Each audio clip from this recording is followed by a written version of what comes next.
नमस्कार दोस्तों, मेरा नाम है विवेक पांडे। स्वागत है अड्डा 24/7 यूट्यूब चैनल पे। आज का सेशन की खास बात यह है कि आज के सेशन में मैं आपको डिस्कस करने वाला हूं इंटरनेट क्या है, इंटरनेट का जन्म कब हुआ और इंटरनेट से रिलेटेड और भी बहुत सारे सिमिलरिटी टर्मिनोलॉजी हैं जिसके बारे में हमें कंफ्यूजन होता है एग्जाम के रिगार्डिंग। तो इंटरनेट शब्द के रिगार्डिंग कोई भी अगर आपके पास सवाल है तो उन सवालों को जवाब मैं आज के सेशन में आपको देने वाला हूं। तो चलिए सेशन को स्टार्ट करते हैं।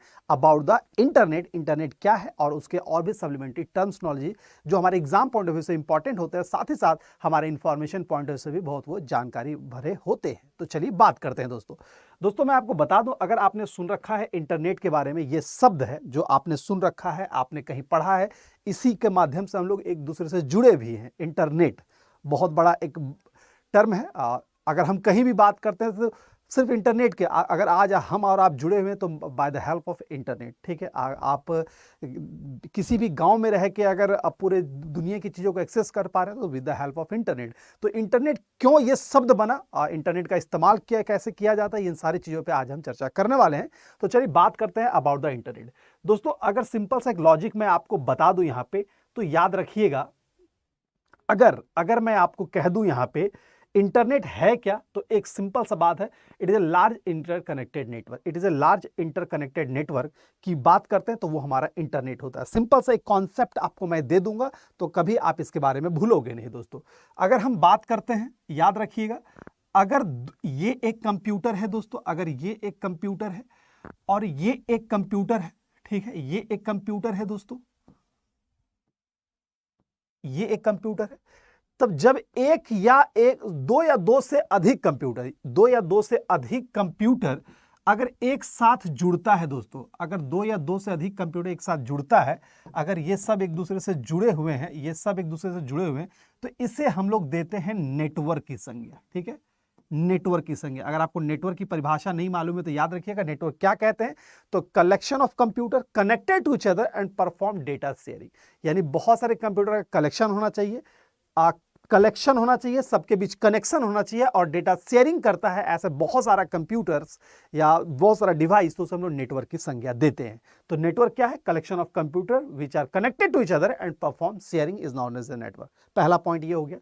इसी तरह अगर मान लीजिए कि ये एक नेटवर्क है ऐसा जिसमें बहुत सारा कंप्यूटर जुड़ा है, ये नेटवर्क 1 है, और इसी तरह एक नेटवर्क और है, नेटवर्क 2 है, इसी तरह और भी बहुत सारा नेटवर्क बना हुआ है, और ये सब एक दूसरे से अगर जुड़े हुए हैं दोस्तों, तो ये सब अगर एक दूसरे से जुड़े हुए हैं तो इसी को कहा गया इंटरनेट। इसी को क्या कहा गया दोस्तों? तो इसी को कहा गया इंटरनेट। यानी इंटरनेट सिंपल सा कुछ नहीं है, लार्ज इंटरकनेक्टेड नेटवर्क, यानी बहुत सारे नेटवर्कों के संग्रह को हम लोग इंटरनेट कहते हैं। पहले था कि हमारे घर के 4 कंप्यूटर जुड़े तो एक नेटवर्क बनाए, ऐसे ऐसे कहीं ना कहीं हर तरह से, या तो वायर मोड से, या तो वायरलेस मोड से, या तो सैटेलाइट मोड से, किसी ना किसी तरह से हर कंप्यूटर दूसरे से कनेक्टेड हो गए पूरा ग्लोबली, तो उसे इंटरनेट की संज्ञा दी गई। तो इंटरनेट है क्या? It is large interconnected network. कौन? तो इंटरनेट। मैं उम्मीद करता हूं कि ये पॉइंट आपको समझ में आ गया होगा। Collection and connection and sharing of devices is known as a network, और उसी तरह collection of networks is known as a internet. बस सिंपल सा लॉजिक है, ठीक है। मैं उम्मीद करता हूं ये चीजें आपको समझ में आ गई होगी। दूसरा, अगर जो एग्जाम पॉइंट ऑफ व्यू से मैं अगर बात करता हूं, जैसे मैंने यहां पे भी दिखाया, सवाल ये पूछा जाता है फादर ऑफ इंटरनेट कौन थे, तो विंडसर्फ थे, जिन्होंने सबसे पहले 1983 में इंटरनेट का कॉन्सेप्ट दिया था। 1983 में इंटरनेट का कॉन्सेप्ट दिया था। कौन? तो विंडसर्फ। और हमारे भारत में है 1995 में, हमारा लगभग 15 अगस्त 1995 को हमारे भारत में इंटरनेट का कॉन्सेप्ट आया था, और वर्ल्ड में हमारा 1983 में आया था, और ये कॉन्सेप्ट देने वाले इंसान का नाम था विंडसर्फ, इसीलिए इन्हें फादर ऑफ इंटरनेट कहा गया। इसके पीछे बहुत एक रोचक कहानी है जो आगे हम जिक्र करेंगे। तो याद रखिएगा, फादर ऑफ इंटरनेट एग्जाम में पूछा था कौन है, तो विंडसर्फ है जिन्हें फादर ऑफ इंटरनेट कहा जाता है। चलिए अब दूसरा पॉइंट आता है इंट्रानेट। इंट्रानेट, एक्स्ट्रानेट, आरपानेट, ऐसे बहुत सारे सिमिलर टर्मिनोलॉजी हैं जहां आप कंफ्यूज होते हैं। जैसे स्टार्टिंग में ही मैंने बोला था, इंट्रानेट, एक्स्ट्रानेट, आरपानेट, ऐसे इथरनेट। तो इन सब के बीच में एक आपको मैं एक डायग्राम के माध्यम से समझा देना चाहूंगा ताकि ये चीजें कभी आप भूलो नहीं। बाकी डेफिनेशंस मैं आपको यहाँ स्क्रीन पे दिखा रहा हूं, एक बार पढ़ भी लीजिए। अगर इंटरनेट की बात करें, इंटरनेट है क्या? Is a private network within organization. वो ऑर्गेनाइजेशन, एक सेकंड, कंटेंट यहां से नहीं होना चाहिए, ठीक है, within organization that is used to securely share company information and computing records among the employees. क्या है? बड़ा सा स्टेटमेंट है सर कि ये लग रही है कि कहीं ना कहीं किताबी भाषा है, ठीक है। चलिए तो इसको और सरल करते हैं दोस्तों। टर्म याद रखिएगा, इंट्रानेट, एक्स्ट्रानेट, आरपानेट। सरल कैसे करेंगे इसको वो देखते हैं। आपकी भाषा में चीजों को समझा देता हूं दोस्तों, याद रखिए, अगर ये एक नेटवर्क है एसबीआई का, ये एसबीआई बैंक है, ठीक है, ये आरबीआई बैंक है, ठीक है, कुछ बड़ा ही बैंक को बना दिया, एक सेकंड इरेज कर देता हूं।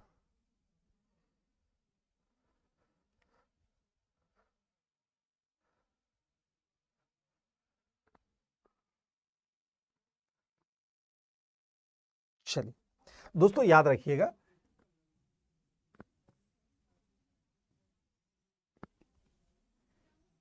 ये मेरा एसबीआई है, ठीक है, ये एसबीआई का नेटवर्क है अपना, ये आरबीआई का नेटवर्क है, ये आरबीआई का नेटवर्क है, ठीक है, ये बैंक ऑफ बड़ौदा का नेटवर्क है, बैंक ऑफ बड़ौदा, और ऐसे तमाम बहुत सारी बैंकेज है जो अपना अपना नेटवर्क पे काम कर रहा है, ठीक है। ये एसबीआई है, आरबीआई है, ये बैंक ऑफ बड़ौदा है। चीजों को समझिए दोस्तों, एसबीआई का ये मुंबई का ब्रांच, ये मुंबई का ब्रांच हो गया, ये हमारा दिल्ली का ब्रांच हो गया, ये मेरा पटना का ब्रांच हो गया, ऐसे बहुत सारे ब्रांचेस हैं, ठीक है। और हर ब्रांच एक दूसरे से कनेक्टेड है, क्यों? क्योंकि आपसी कम्युनिकेशन करने के लिए। आपसी कम्युनिकेशन यानी वो एक ऐसा नेटवर्क है जिससे हम तो जुड़ नहीं सकते, लेकिन मुंबई वाला दिल्ली से बात कर सकता है, दिल्ली वाला पटना से, ऐसे पूरे ये जितने भी ब्रांचेस ऑल ओवर इंडियाज में, वो सब एक दूसरे से कनेक्टेड है अपनी कामों के लिए, अपने वर्क्स के लिए, कस्टमर डीलिंग के लिए, यानी जितने भी इंटरनल वर्क होता है उसके लिए ये एक दूसरे से कनेक्टेड होते हैं और डेटा का शेयरिंग करते हैं। तो ये जो कनेक्शन है दोस्तों, ये वाला जो कनेक्शन बन रहा है, ये जो वाला जो कनेक्शन बन रहा है, इसे कहा गया इंट्रानेट, इसे कहा गया इंट्रानेट। क्या कहा गया? इंट्रानेट। तो इंट्रानेट के बारे में कहा भी जाता है it's a private network within a organization. किसी भी संस्था का पर्सनल नेटवर्क, यानी सिर्फ उसमें एसबीआई वाले जितने ब्रांच है वही कनेक्टेड होंगे, तो that is called intranet, a private network within a organization, ठीक है, जो सिक्योर कनेक्शन पे काम करता है, जो सिर्फ अपने इंप्लॉइज, अपने कलीग्स, इस पे सारा वो कनेक्टेड होता है, तो वो हमारा हो गया intranet, a private network within a organization, ठीक है, पहला टर्म। अब देखो, अब एसबीआई का नेटवर्क है। अब एसबीआई का नेटवर्क क्या है? एसबीआई ने कुछ ऑथोरिटी दे दिया आरबीआई को, भाई मेरा आके अपना सेल देख सकते हो, कितने कलेक्शन है वगैरह देख सकते हो, यानी एसबीआई ने आरबीआई को कुछ सर्टेन ऑथोरिटी दिया कि मेरा बैलेंस है वो जाके आप चेक कर सकते हो। तो ये एसबीआई और आरबीआई के बीच का जो रिलेशन है वो कहा गया एक्स्ट्रानेट। वो क्या कहा गया दोस्तों? वो कहा गया एक्स्ट्रानेट। याद रखिएगा, एक्स्ट्रानेट क्या कहा जाता है? अब private network within organization तो रहेगा है, लेकिन ये और क्या कहता है? Also provide access to some other entity, also provide access to some other entity, यानी कि मेरा घर तो था ही, लेकिन कुछ चुनिंदा लोगों को हम अपनी घर की चाबी देते हैं, ठीक है। जैसे ऐसा काम किसको दे सकते हैं? जैसे कोई कंपनी है तो किसी वेंडर को दे दिया, किसी कस्टमर को दे दिया, सप्लायर को दे दिया। मान लो कि एसबीआई का रेगुलेटिंग बॉडी है आरबीआई, तो आरबीआई को दे दिया कि भाई लो एक चाबी, मेरा बैलेंस आके चेक कर सकते हो। हम कस्टमर हैं, हमको अपना ओटीपी पासवर्ड दे दिया है कि हम अपने अकाउंट का पासवर्ड देख सकते, हम अपने अकाउंट का बैलेंस देख सकते हैं, तो हमको भी दे रहा है चाबी। ऐसा थोड़ी ना कि अगर आपकी एसबीआई में अकाउंट नहीं है तो क्या आप चेक कर सकते हो मेरा अकाउंट? नहीं कर सकते। या किसी और का अकाउंट भी चेक कर सकते हो क्या? नहीं कर सकते। यानी जिस अकाउंट की चाबी आपके पास है उसी अकाउंट को आप चेक कर पाओगे। दैट मींस ये वाला जो सिनेरियो बन रहा है, ये मेरा घर था, मैंने सिर्फ किसी सर्टेन पर्संस को अब चाबी दी, तो ये वाला सिनेरियो कहलाया एक्स्ट्रानेट। याद रखिएगा, एक्स्ट्रानेट मैं स्टेटमेंट दिखवा दूंगा, आप उसे लिख लेना एग्जाम पॉइंट ऑफ व्यू से समझने के लिए। तो इंट्रानेट क्या था? Private network within organization, ठीक है। अब मेरा प्राइवेट घर था, उसमें मैंने किसी पर्टिकुलर लोगों को घर की चाबी दे दी, तो वो हो गया एक्स्ट्रानेट, ठीक है। जैसे वेंडर, कस्टमर वगैरह वगैरह को दिया जाता है, ठीक है। किसी का भी हो सकता है इस तरह। अब देखो, उसी तरह बैंक मुंबई वाला ब्रांच है, मान लो मुंबई का कोई ब्रांच है, मुंबई का एक ब्रांच है, और मुंबई का जितना उस ब्रांच में पर्टिकुलर, उस ब्रांच, सिर्फ मुंबई की मैं बात करता हूं, मान लो कि ये मुंबई वाला ब्रांच रहा होगा, तो इसमें जितने भी कंप्यूटर्स रहे होंगे, सब एक दूसरे से कनेक्टेड रहा होगा। तो एक ब्रांच रिलेटेड बात करी जा रही है ना दोस्तों, तो ये वाला टर्म कहा गया ईथरनेट। ये क्या हो गया? ये हो गया टर्म हमारा ईथरनेट। यानी ईथरनेट क्या होता है? तो इसे हम लोग लैन नेटवर्क कहते हैं।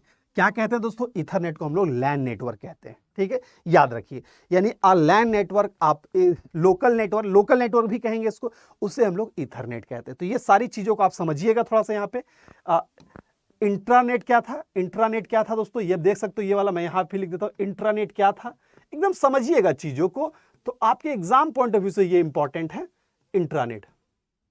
ठीक है, ये वाला टर्म इंट्रानेट क्या था? Private network within organization. ठीक है, ये वाला रिलेशन, या यहां पे कोई वेंडर भी है, ठीक है, कोई वेंडर भी आ सकता है, कोई कस्टमर भी आ सकता है। ठीक है, ये वाला रिलेशन अगर बन रहा है तो वो हो गया एक्स्ट्रानेट। यानी ये वाला रिलेशन हो गया एक्स्ट्रानेट। ठीक है, किसी एक ब्रांच की बात कर रहे थे तो वो हो गया ईथरनेट। किसी एक ब्रांच की बात कर रहे थे तो वो हो गया ईथरनेट। ठीक है, अब ये पूरा सब जिसमें आ जाएगा, ये पूरा सब किसी में आ गया, ये सब किसी में आ गया दोस्तों, ये वाला, तो ये कहा गया आपका इंटरनेट। ये बन गया हमारा इंटरनेट। तो एक डायग्राम से मैंने सब कुछ समझा दिया इंटरनेट क्या है। आप देख सकते हो, ये पूरा सारे बैंक को एक साथ हम कंसीडर करते हैं, ये सारे ऑर्गेनाइजेशन को एक साथ कंसीडर करते हैं, तो ये वाला टर्म हो गया हमारा इंटरनेट। तो इंटरनेट क्या है? A large interconnected network is known as internet. Intranet क्या है? A private network within organization is known as a intranet. Extranet क्या है? Private network within organization also provide access to some other entity like vendor, customer, etc. ठीक है, Ethernet क्या है? तो लैन network को हम लोग कहते हैं इथरनेट। लैन नेटवर्क को हम लोग कहेंगे इथरनेट। आई होप सो ये सारा टर्मिनोलॉजी है जो आपको समझ में आ गया होगा। अब कुछ चीजें, ठीक है, मैं उम्मीद करता हूं समझ में आ गया। तो मुझे कमेंट कर देना, यस सर मुझे ये चीजें समझ में आ गई। ठीक है, अब मैं इससे कुछ डू यू नो टाइप का भी पॉइंट है जो आपको याद रखना चाहिए। क्या है सर? दोस्तों देखते हैं।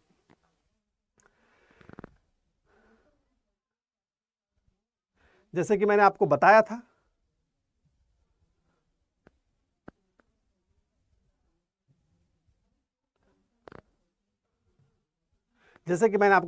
कि इंट्रानेट क्या है। आप देख सकते हैं यहां पे,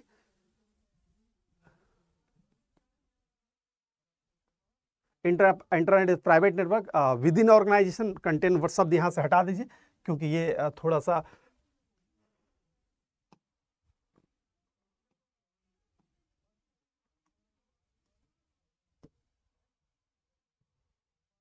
ठीक है, ये कंटेन शब्द यहां से हटा दो।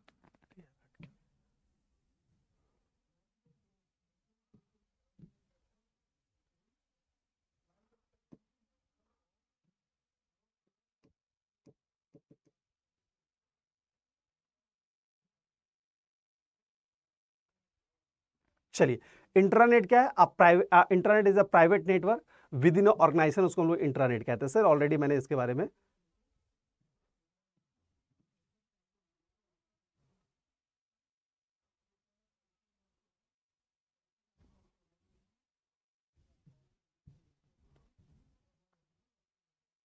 दूसरा extranet private network within organization and also share information trusted third party such as a supplier, vendor, partner, customer and other etc. ठीक है, उसी तरह अगला शब्द आता है आरपानेट। आरपानेट क्या है? दुनिया का पहला नेटवर्क है, उसे हम लोग आरपानेट कहते हैं। याद रखिएगा, दुनिया का जो फर्स्ट नेटवर्क है दोस्तों, उसे हम लोग क्या कहते हैं? उसे हम लोग आरपानेट कहते हैं। याद रखिएगा, दुनिया का फर्स्ट नेटवर्क है, उसे हम लोग,